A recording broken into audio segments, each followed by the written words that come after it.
Hi, welcome to Integrative Preparedness. I am Steve Smith. Well, it's a great day around here.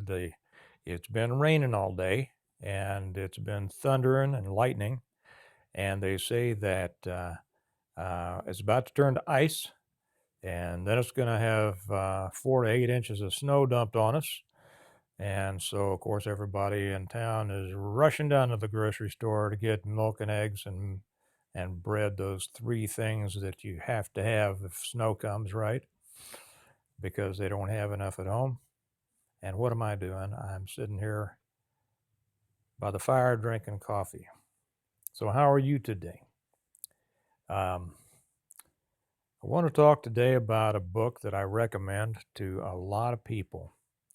First, I should say, um, I put a mic on here, even though I'm right next to the phone because somebody made a comment the other day that they had a hard time hearing me.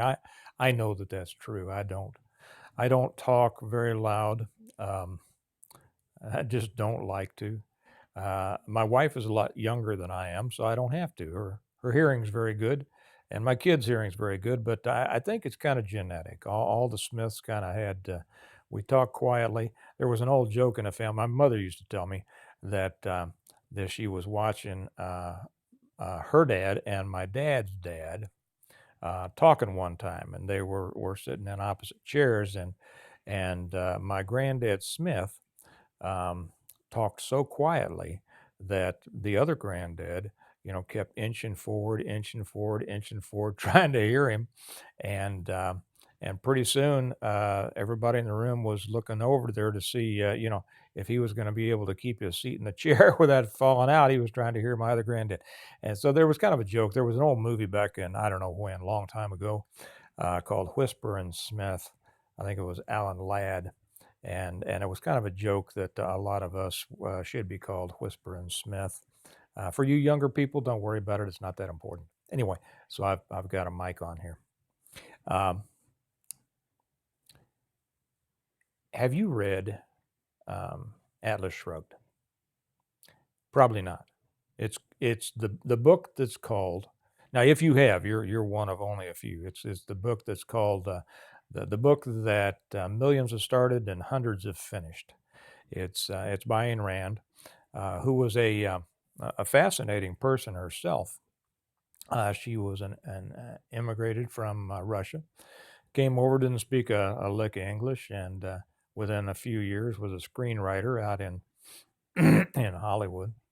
Um, and she came over because she had grown up under the early stages of communism in Russia, Soviet Union, and and she had a great understanding of what she called and what is called collectivism, and she wrote about it. And Atlas Shrugged is her um, what I think is her very best book. It's almost the Bible, and I don't mean that with any disrespect. It's the Bible of libertarianism. And when I read it, and I guess it's been maybe 30, 35 years ago when I read it, it was such an eye-opening experience to me. I felt as if I had, for the first time, read a complete description of the way that I felt about things in the world. It was like meeting an old friend that you had never met. I've given copies of the books to countless people. Whenever I'm in a used bookstore, I'll go over and see if they have copies of Atlas Shrugged, and I'll just buy them so I have extras laying around to give people. I'm sure that most of them have never read it, and it's too bad because they'd give something out of it.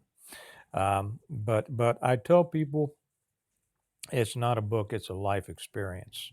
Um, she details in there the evils of collectivism, of socialism, in a very interesting, complex, and intriguing story that just nails everything about kind of how our country and how our world is going today. When I read it, things were already kind of going downhill. So that's got to be back in the what 80s, I guess. Um, maybe early 80s. I don't know. When I read it, I knew that things were already going, down the tubes. But things are so much farther along now that the book is even more relevant to those who are reading it for the first time nowadays. The story is about, the book is so good you can read it 3 or 4 times and still get stuff out of it, and it's 1,000 and some pages long. But it's so good, and the lessons in there are so complete that me saying a few things about it is not going to ruin your experience. So I don't have any fears about that. But it details the collapse of a society and kind of explains what happens when the movers, when those who are responsible for production, the producers, the people who invent the things, who create the jobs, who build the country. And I was about to explain, maybe I will in a minute, I don't know, how this came about, but it explains what happens when those. Um, yeah, I will. I will go back. If you've ever heard the term "Who is John Galt?" this is where it comes from. If you haven't heard it, go read the book. Do yourself a great favor and read it. John Galt, who we don't meet until much later in the book directly, was a brilliant engineer who invented something that was able to do something. I won't spoil that for you. He was a great inventor who realized that his invention was going to empower a society that did not appreciate production and ingenuity and intelligence and hard work. And not only was it going to benefit that society, but that society was not going um, to to reward him for his intellectual properties, for his hard work, for making it available. Not only was it not going to reward him for it, but it demanded it from him as its due, as societies do. A society of consumers, not of producers. A society who feels that it is the purpose of those of us who go out and work hard and give it our best and create new things. That is our responsibility, so that they can do little more than continue to demand more of us. Now, if that sounds kind of familiar, if you're in that boat and you see that all around your life today, well, you're going to enjoy this book. Um, what he does is uh, he separates himself. He says, "I'm not going to be a part of the society," and he does what has become known as going Galt. He says, "I'm not going to support this system anymore. I'm not going to create for a society that detests people like me, uh, people who have no original ideas themselves, who hide in the morass of bureaucracy and mediocrity, and keep demanding more of those who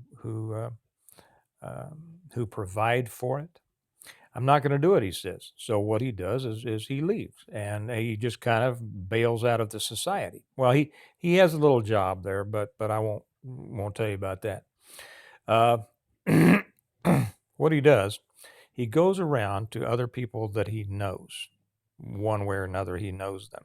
And these are what you would consider to be the captains of industry. Okay, they are the heads of large manufacturing companies, and he convinces each of them one by one to bail, to get out of the system, to go Galt, as it were. And the reasoning and the explanations behind this are just brilliant. Um, and she does an excellent job of detailing the thought processes that go on with the people as they consider this.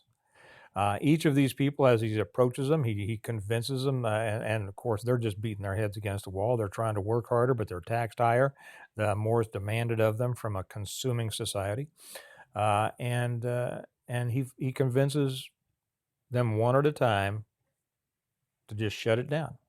And as these companies shut down one after another, we see the destructive effect that it has on the society of consumers who laid claim to the intellectual uh, properties and work and energies of the producers.